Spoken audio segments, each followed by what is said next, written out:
Hoy tenemos con nosotros a la emperatriz de las ventas, María Elvira Roca Barea, la investigadora malagueña que ha fulminado los libros de ventas de no ficción con su Imperiofobia y la leyenda negra, que no hace falta decir que es española, ¿verdad, María Elvira? Pues no hace falta, no. El adjetivo no hace falta. El adjetivo es absolutamente prescindible. Hace ya mucho tiempo que la expresión leyenda negra remite automáticamente a España. Se puede usar para otros contextos y otras realidades, pero si no se adjetiva, es España a lo que se refiere, sí. Así que vamos a seguir enmarcando libros con María Elvira. ¿Qué tal, José María? Muy bien, Nuria, encantado de tener a María Elvira aquí con nosotros. Y de hablar de leyenda negra. Leyenda negra de España y de imperiofobia también, ¿no? Porque yo tengo curiosidad por saber qué es la imperiofobia, en qué categoría conceptual lo podemos enmarcar, encuadrar. Cuando empecé a plantearme el libro, digamos, con seriedad, uno de los objetivos primeros que yo me marqué fue sacar la leyenda negra del pozo de la excepcionalidad. La leyenda negra parecía un fenómeno que no tenía nada con qué ser comparado en Europa, ni antes ni después, ni geográficamente tampoco. Y entonces todo lo que no puede ser comparado es necesariamente mal conocido. O sea, usted conoce un solo dinosaurio y no puede saber nada de esa clase de animales, ¿no? Entonces el concepto de imperiofobia nació para explicar que la leyenda negra es un caso particular de un fenómeno universal que se ha dado en muchos tiempos y en muchos lugares, que es esa aversión hacia los poderes hegemónicos, hacia los imperios, que se generan normalmente en poderes locales y periféricos que no pueden competir con él, y que desarrollan auténticas campañas de propaganda. La propaganda siempre ha existido, no con este nombre, pero siempre ha existido, para erosionar a esos poderes hegemónicos contra los que no se puede luchar ni en lo militar, ni en lo cultural, ni en lo económico, ¿no? O sea, la leyenda negra es una imperiofobia, y ha habido más de una, y la primera parte del libro está dedicada a dibujar, digamos, ¿no?, ese panorama para que la leyenda negra encaje en el contexto en el que debía estar y no vuelva a ser de nuevo aumentada, reducida o cambiada de color o modificada en función de cada autor que se ocupa de ella, porque puede uno realmente hacer con ella lo que quiere si no sabes qué es en realidad. ¿Es una especie de suma entre culpa y egoísmo? Es una suma de muchas cosas, es una suma de admiración y envidia para empezar, ¿no? Se proyecta, o sea, a través de ella se proyecta una enorme frustración de quienes intentan conseguir lo que otro consigue, y desde luego nadie está dispuesto a admitir que lo consigue porque lo hace mejor o pone más esfuerzo, más capacidad, etcétera, ¿no? Y por otra parte luego está el fenómeno fascinante de por qué los pueblos imperiales terminan asumiendo una parte, esa culpa, ¿no?, esa culpa, ¿no?, que probablemente es, pues no sé, sea esa hibris de los griegos, ¿no?, esa culpa del poder, ese orgullo, porque hay que estar muy subido de autoestima para afrontar esa clase de tareas que son verdaderamente colosales, transoceánicas, intercontinentales, etcétera, ¿no?, y mantenerse en ese grado de tensión, de innovación, de iniciativa, de esfuerzo, de responsabilidad es enorme, ¿no? Entonces, hasta cierto punto es razonable que esos pueblos terminen absorbiendo parte de esa propaganda contra ellos, entre otras muchas razones porque todos los pueblos imperiales son extraordinariamente autocríticos, todos, y nada autocomplacientes. No lo fueron los romanos, pero sí, si nos salimos del cuadro que yo me he limitado a Roma, a Rusia, a Estados Unidos y al Imperio Español, pero he estudiado otros imperios, y observas, por ejemplo, entre los mongoles el mismo fenómeno de la libertad de palabra y de la autocrítica como sistema de relación político, ¿no?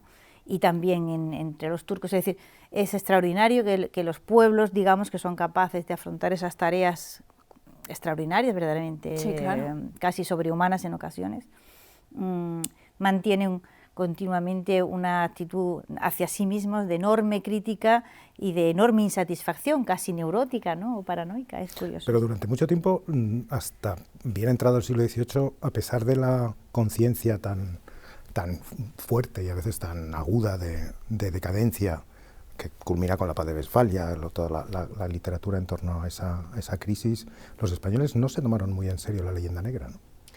Los españoles no se tomaron en serio la leyenda negra en el periodo, digamos, no sé si recuerda el emblema de Ortega, aquel, ¿no?, el del Sagitario, ¿no?, con la flecha, o sube o baja. Sí, o baja, ¿no? Sí.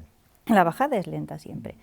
Cuando un imperio realmente ha conseguido consolidarse, normalmente es una bajada que dura siglos, ¿no?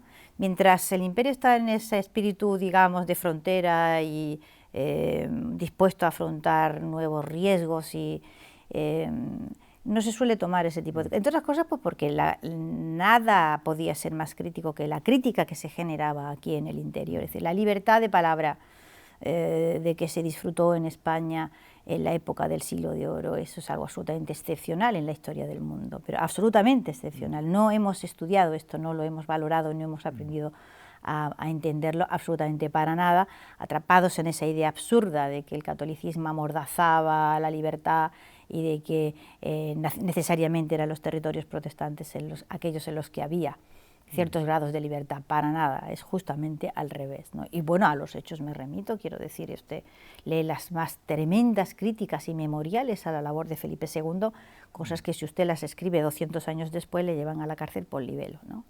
O en cualquier otro territorio. En literatura en literatura misma, o sea, una ferocidad tremenda, ¿no? Esa lengua suelta y viperina, por otra parte encantadora y estupenda, ¿no? Pero, quiero decir, que preocupara la crítica de fuera, la de dentro era muchísimo más grande, ¿no? Entonces, en ese momento se sabe perfectamente por el teatro, que los españoles conocían muy bien todo aquello que se decía, que les llamaban marranos, etcétera, etcétera. No parece que se sintieran ni siquiera especialmente ofendidos. Pero hay un momento en que o sube o baja y empieza a bajar ese espíritu y entonces se va absorbiendo poco a poco por los poros como una verdad que no necesita siquiera demostración. A esto, evidentemente, contribuyen una serie de fenómenos. El cambio de dinastía es fundamental, o sea, la llegada de los Borbones con todos sus ilustrados franceses, con todos sus tópicos hispanófobos absolutamente absorbidos, y la manera en que las clases intelectuales y las élites españolas imitan el nuevo estilo de la corte, pues para poder tener oportunidades de prosperar en la vida. Eso es muy razonable, ¿no?, que suceda también, ¿no? Y a partir de ese momento hay un fenómeno extraordinario de credulidad absoluta, en el que generación tras generación las élites españolas ya no se cuestionarán nunca que quizás aquello que han absorbido desde el otro lado del Pirineo pudiera no ser la mejor versión posible de sí mismos, o pudiera estar absolutamente equivocada en un momento determinado, ¿no? Y entonces pues te encuentras esos fenómenos chocantes, ¿no?, como Goya empeñado en dibujar una realidad de España que él no ha visto, la ha aprendido de los franceses. España es un país que tiene afrancesados, esta extraordinaria anomalía no nos la planteamos. El Saturno lo aprendió de los franceses. esa idea de los españoles siempre enzarzados entre guerras y tal, y uno dice, bueno, pero si usted ha mirado al otro lado del Pirineo las que se lía, porque aquí de vez en cuando hay alguna, pero es que anda que las del otro lado son tibias, ¿no? Bueno, pero eso no parece que sea, digamos, algo que estropee el decorado general, ¿no? En cambio, el decorado general de España pues está estropeado por realidades que han sido absolutamente magnificadas, como la intolerancia religiosa. Intolerancia religiosa había en todas partes. Claro. O sea, desde Gibraltar hasta la península escandinava. Ese era el espíritu general. Nadie se planteó que había que tolerar desde el punto de vista religioso, por ejemplo, a quien no pensaba como tú. Lo que hay que ver en cada caso es cómo se gestiona la intolerancia en cada situación, y entonces uno se da cuenta que la gestión de la intolerancia que hace la Inquisición es muchísimo más humana, si quieres, mucho más sensata hasta cierto punto que la que tiene lugar en otros países, que es a puro linchamiento y, en fin, bueno, la Inquisición es que tiene juicios. Es que la mayor parte de la intolerancia religiosa en la Europa del siglo XVI, XVII, XVIII incluso, se gestiona sin juicios. Nos contaba Elvira antes de empezar la entrevista, que va por la 19ª edición, Imperiofobia, y es verdad que uno de los titulares que más se resalta en la prensa durante este tiempo es, por ejemplo, pues que no se quemaron tantas brujas como se dice en España, o que lo de la conquista de América no fue algo sanguinario, ni un genocidio. La quema de brujas en España es que es un fenómeno absolutamente excepcional, absolutamente excepcional, y es, a ver, a la Wikipedia me remito, si es que no hace falta ir más lejos. En su entrada, caza de brujas, busca uno distribución geográfica y te encuentras los mapas que dan pavor. Dan pavor en los territorios protestantes y en los territorios católicos no. Y el que menos de todos ellos es en España. Y esto, claro, estamos hablando de miles de muertos cuantificados de manera aproximada porque, insisto, en muchísimas ocasiones no hay juicio ni testigo, o sea, ni testimonio documental. Se sabe que en tal sitio se quema a tantas personas por brujería, pero no ha habido un proceso. En cambio, nuestros 27 procesos están absolutamente documentados con unos legajos magníficos donde están todas las deposiciones, los testigos, abogados defensores y hasta forenses, porque no sabe casi nadie que el médico forense es un invento de la Inquisición, ¿de acuerdo? No existían los tribunales civiles ni de España ni de ningún sitio. ¿Y en cuanto a Hernán Cortés? Y en cuanto a Hernán Cortés, era un conquistador, claro, todo, también Escipión el africano. Quiero decir que todas las expansiones son conquista. Lo que hay que ponerse a ver es, usted se expansiona y después de expansionarse, ¿qué hace? Cuando han pasado 50 años, ¿qué es lo que ha sucedido? Usted ha conseguido estabilizar el territorio políticamente, ha generado crecimiento urbano, mejora en las vías de comunicación, crecimiento demográfico, ha integrado las poblaciones con las que se ha tropezado en su conquista, etcétera, etcétera, ¿o qué ha ocurrido? Eso es lo que hay que ponerse a ver. Conquistando está el Homo sapiens desde que salió de África. No ha hecho otra cosa. Y el juicio moral, ¿dónde lo paras? ¿En cuál de las sucesivas poblaciones que llegan a un territorio y lo conquistan? Estos son los buenos, pero ya los de abajo no son buenos. O sea, llegan los españoles a América, son los malos, pero los aztecas que llegaron antes al Valle de México y conquistaron aquel territorio, ¿condenamos a los aztecas? No, ¿por qué no los condenamos? A los españoles sí, entonces sí, ¿por qué los condenamos? Esto es muy delicado. En la historia humana, ir por la vida repartiendo células de buenos y malos es extraordinariamente delicado, porque todo el mundo tiene un abuelo conquistador, un bisabuelo, un tatarabuelo. Es muy delicado. ¿Pero qué es lo que hace que una leyenda como la leyenda negra española se perpetúe durante tantísimo tiempo? Es decir, porque en el siglo XVIII es verdad que una parte de las minorías ilustradas la acepta, pero hay resistencias fuertes, ¿no? Cuando el artículo de Masson de Morvilliers se hace una enorme campaña en contra. En el siglo XIX, la pérdida del imperio, o de América, vamos a decirlo así, o de la Nueva España, ¿no? Provoca una reflexión, pero al mismo tiempo la España liberal tira para adelante, es decir, Galdós y muchos liberales tienen una perspectiva muy optimista de su propio país. Todo cambia a finales del XIX otra vez, y entonces entramos en una nueva reconsideración de lo español, de la naturaleza de lo español, que retoma elementos de la leyenda negra, ¿no? ¿Cómo ha durado tanto? ¿Cómo ha conseguido esa leyenda articularse con tanto, a lo largo de tantos años? Es, digamos, funcional, en el sentido de que provoca confort en muchos grupos sociales diferentes y por distintas razones. Es decir, usted no puede amputar la leyenda negra de la historia que se estudia en los libros de texto ingleses, no la puede. O sea, la autoestima del pueblo inglés, su visión de sí mismo y del mundo está construida con uno de esos pilares, eso se llama la leyenda negra. Al inglés le han enseñado que en La Invencible fue el momento en el que Inglaterra le disputa el poder al tremendo imperio español y casi se lo arrebata, y a partir de ese momento es una pugna de poder a ver quién se lleva el gato al agua. Eso es una falsificación absoluta. Es decir, aquella batalla no significó nada grande, ni siquiera en el contexto de aquella guerra, y los ingleses no estuvieron en condiciones de disputarle la hegemonía al imperio español, pero no en ese siglo ni en los siguientes, es decir, pero ellos han construido una versión de la historia en la que han forzado un paralelismo que en absoluto se da. Le doy un dato tonto: en torno a 1700, digamos, se censan las poblaciones de las 13 colonias y del Imperio Español de América, y las 13 colonias con grandes fatigas llegan a los 200.000 habitantes. El Imperio Español tiene en América censados 8 millones de habitantes. Usted no puede comparar una realidad con la otra, es un disparate. Mire usted las ciudades, es que es una cosa que salta a los ojos. Pero es que, bueno, es entendible, porque lo han hecho, es comprensible. Y porque, digamos, como esa versión, pues, ¿qué le digo? En la segunda mitad del siglo XIX, que se escribe el relato oficial de la historia de Europa que está en nuestros libros de texto, estamos, o sea, fíjese la conjunción de astros. Los ingleses en pleno auge y subidón de autoestima con la consolidación de su imperio colonial victoriano. Los alemanes están unificando y justificando varios siglos de postración histórica, y alguien va a tener la culpa, no van a ser ellos. Y los italianos están unificándose de la misma forma. Y bueno, ¿qué le voy a contar yo del papel que España juega como el malo necesario en la historia de Holanda? En fin, y luego, claro, a esto se suma que se independizan, el imperio se desmembra, y no parece que ningún territorio de las nuevas repúblicas al cabo de 20 años le vaya mejor de lo que le iba antes. Y por lo tanto, ¿la culpa la voy a tener yo? ¿He tomado decisiones equivocadas? No. Miro para atrás y de todas formas tengo un demonio ya fabricado al que si le cuelgo un muerto más, sé que va a quedar como estaba. Es más, los propios españoles necesitan esa leyenda negra. ¿Cómo explican los españoles que su imperio se ha venido abajo de aquella forma? Pues porque tenían razón.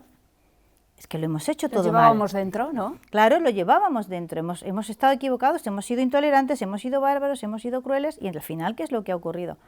Que este imperio se ha destrozado. Que es una actitud muy de lavarse las manos. También, claro, es que un poco liberal. Es una actitud muy de lavarse las manos y es una actitud extraordinariamente acomodaticia. Claro. Te evita el ejercicio verdaderamente desagradable de la autocrítica y de la sinceridad. Nadie se mira al espejo por la mañana para decir que mal lo estamos haciendo. Claro. Pero cómo hemos hecho tantas tonterías en los últimos 20, 30 años. Pues no te cuesta nada, pegas un saltito un poco más largo, vas hacia atrás, se le echas la culpa al bisabuelo, que está muerto ya y enterrado, pero total, como era el malo oficial de la película, tampoco va a quedar ni raro siquiera, ¿no? Y fíjese si esto es confortable, que bueno, estamos a punto de cargar con un muerto más, ¿no? Esto se va a gestionar en los próximos años. No vamos a cargar con la desaparición de las poblaciones indígenas en el territorio de los Estados Unidos. El movimiento ya está en marcha, ya se andan quitando los días de Colón, han aparecido cabezas cortadas de las estatuas de Colón y Fray Junípero Serra, andan por ahí haciendo unas sobrillas muy graciosas en los colegios el 12 de octubre, en la que se ve a los monjes españoles maltratando a los indios, a unos chiquillos se visten de monjes. Escuchaba yo a Pablo Iglesias precisamente y otros hablando de chiquillos eso, ¿no? se visten de indios, y entonces los monjes españoles los Tremendo, encierran y los maltratan, etcétera, etcétera. Fíjese el salto que hay que dar para sacar de esta puesta en escena al general Custer, a Fremont y a la agencia india, etcétera, etcétera, culpables de haber masacrado poblaciones que, de nuevo, otra vez, no tenemos un censo ni un papel para saber cuántos fueron, ¿no? Pero ese movimiento, pues, automáticamente se ha echado a andar y vamos a cargar con otro muerto más, sin haber puesto más que al pobre Fray Junípero en California, ¿no? Abriendo misiones, no mató nunca a nadie que vamos, yo no tengo constancia. Vamos a cargar con un muerto antes de que matarlo, porque en realidad la presencia española en Estados Unidos o en el territorio norteamericano hoy en día está casi borrada de la percepción de muchos españoles. No va a resucitar, Sí, porque es pero absoluta, va a resucitar porque, digamos, desde que se ha puesto de moda esto del indigenismo y está triunfando mucho en los distintos departamentos de muchas universidades, algunas muy prestigiosas, hay una realidad que salta a los ojos, no se puede evitar, y es que no queda un indio vivo.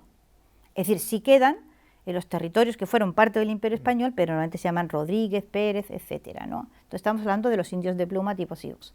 En el éxito del libro, aparte de lo bien escrito que está y lo entretenido que es, y el toque de humor permanente o casi permanente que está ahí, que se agradece un libro muy académico, mucho. Sí, es un libro muy académico, pero con un tono de humor, de ironía, que el lector agradece muchísimo. Yo por lo menos he agradecido, y no creo haber sido el único, ¿no?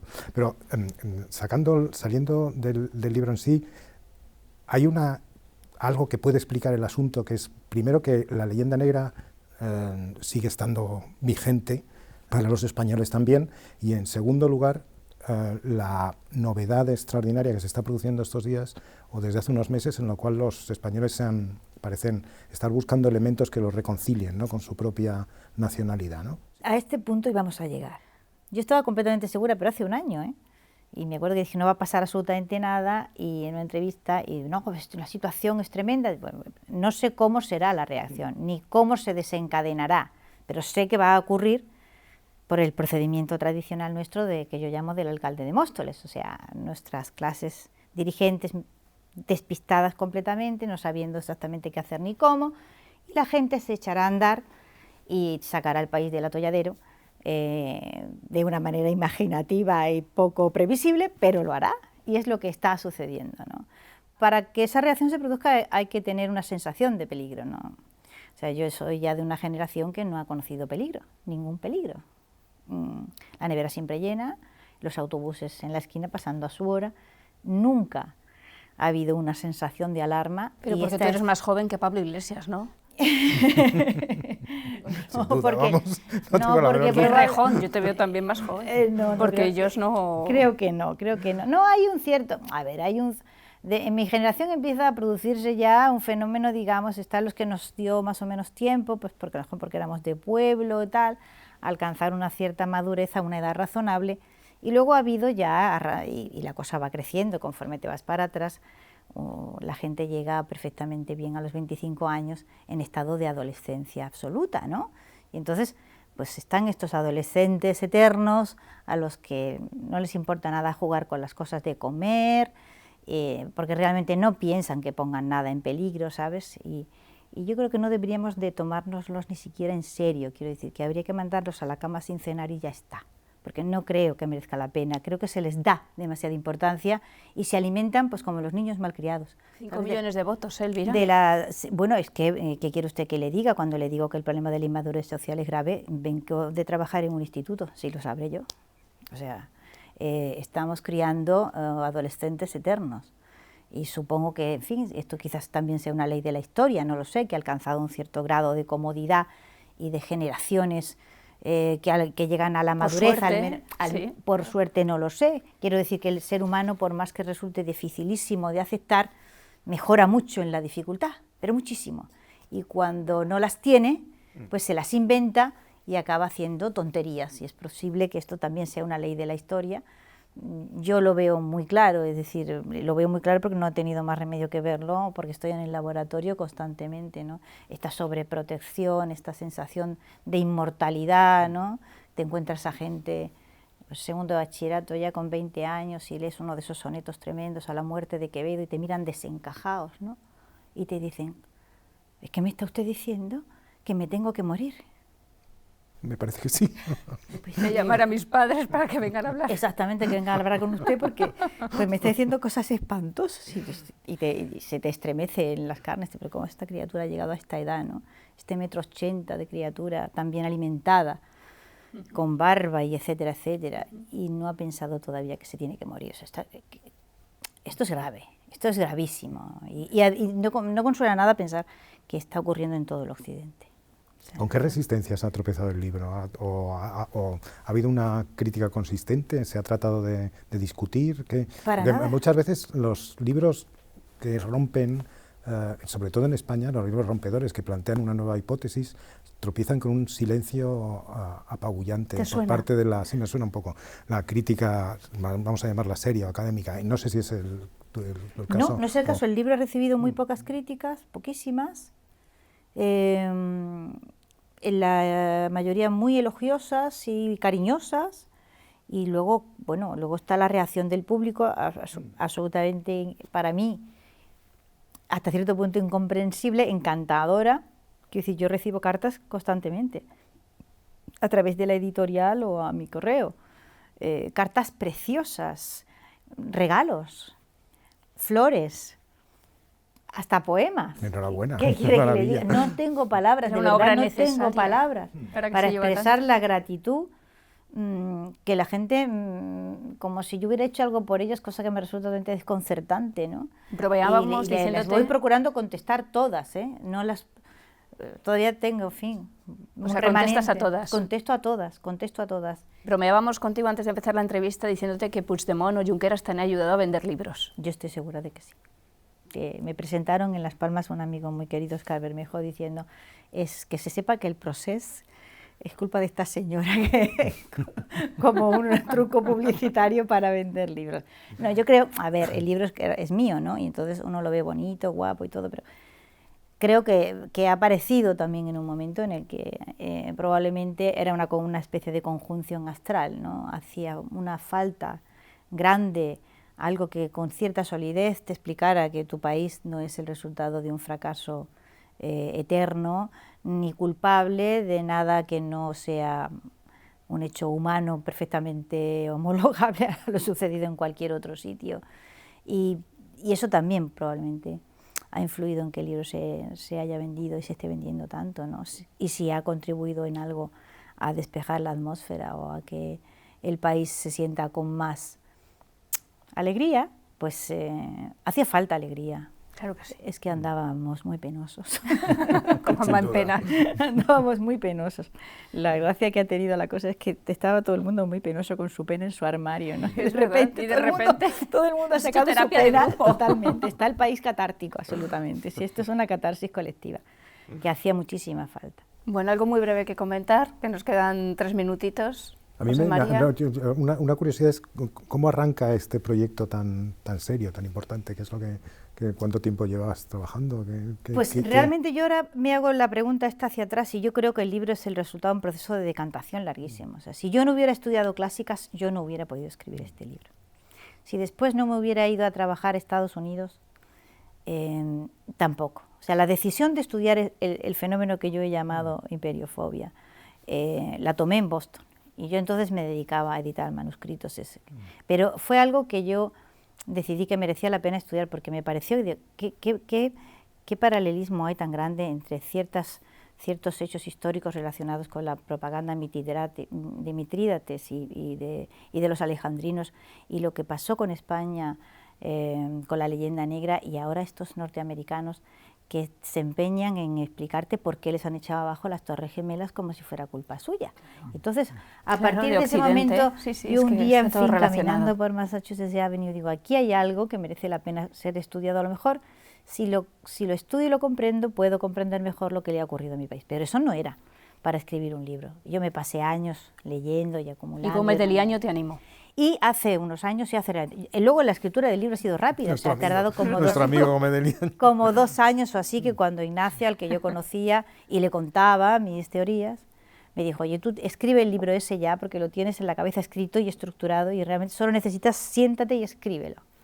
Y entonces, pues, lo escribí porque él me lo pidió sin esperanza ninguna de que el libro lo fuese a leer, pero nadie, digo, lo leerá Ignacio y 4 amigos. Y lo comentaremos tomando café. Ha salido muy bien la operación. Ahora tienes 1 millón de amigos, como dice la canción. Tengo 1 millón de pero amigos, muchos más. Cierto, sí. Pues imperiofobia y leyenda negra. Hoy hemos charlado, la verdad que con mucho placer, con María Elvira Roca Barea, que esperemos que nos visite en otra ocasión para hablar de su próximo libro, que ya no nos da tiempo a comentar, que supongo que ya tendrá algo en mente. Y esperemos que sí. En algo estamos trabajando. Por lo menos la editorial te estará ya pinchando, porque claro, visto el resultado. No tengo la menor duda. Claro. Gracias, José María. Bien, no, gracias a vosotros, Gracias, de verdad. bienvenida a Libertad Ha sido un Digital. placer.